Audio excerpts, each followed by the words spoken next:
یو کس وایي چې په اسلام کې د ګیرې څه حیثیت دی او کوم سړی چې د ګیرې نه انکار کوي د ده څه حکم دی، او دی وایي چې په اسلام کې ګیره نشته دی، خپل اعمال درست کوي. نو په اسلام کې ګیره شته او د ګیرې تعلق په اسلام کې شته دی.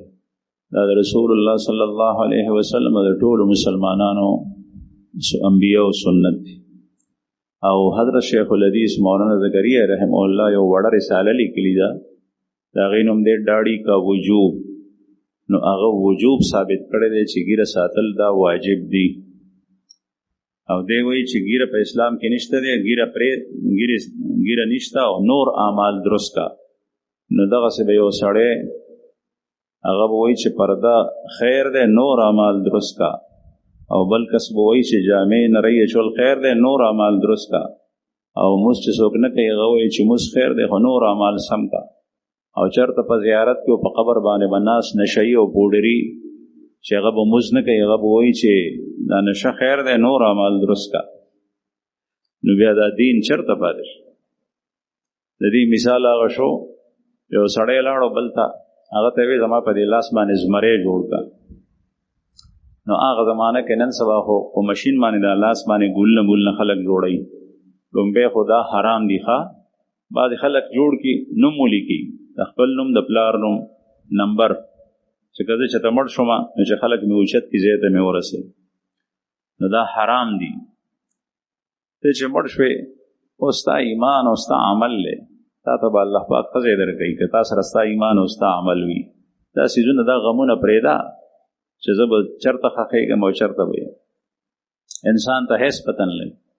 نو دا لیکل حرام دي. نن سبا به په ماشین لیکلی کېږي، ما ته پته نشته دی، هغه بیا سرمن کیوي.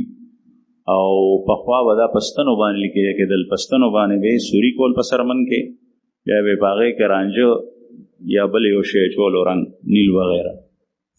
یو سړي وی داسې کس ته لاړو په دې فن کې ماهر و، وایي ما ته په دې لاس باندې زمری جوړ.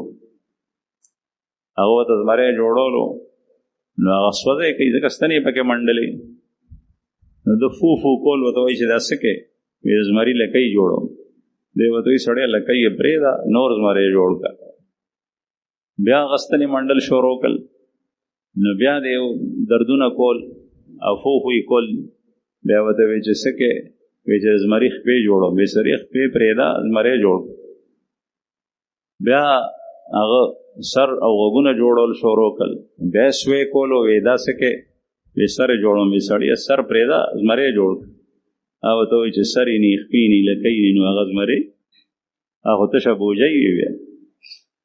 نو به هر حال دغسې نن سبا د اسلام سره کوم یو سړی چې په کومه ګناه کې مبتلا دی، وایي سړی رشوت پرېږده، نور خپل ځان سم، حیا پرېږده، نور خپل ځان سم، پرده پرېږده، نور ځان سم کا، جینکو سره تعلقات دا پرېږده، نور ځان سم.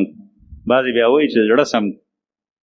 نو دا زړه ګنده دی کوم چې په ګناهونو کې مبتلا دی. یاد ساتئ چې کوم سړی ګناه کوي او دی ویښ دی، بیدار دی، د زړه په ارادې سره کوي، د دې سړي زړه ګنده دی، غلیظ دی، سخا دی، زړه سم نه دی، زړه صفا نه دی، دا دروغجن دی، دا ناپوهه دی. ځکه چې الاناء یترشح بما فیه، چې لوښي کې اوبه پرتي، کوزه ده، په هغې کې اوبه دي چې راواړی نو اوبه به ترې راوځي، او چې دغه کوزه کې پی واچوي نو پی به ترې راوځي، او که بالفرض دې کوزه کې متیازې وي نو بیا به څه راوځي، متیازې به ترې راوځي. دننه هېڅ پته نه لګي، د زړه پته به هله لګي چې کله بهر راوځي. نو چې کوم سړی بهر په ګناه کې مبتلا وي نو زړه یې ګنده دی.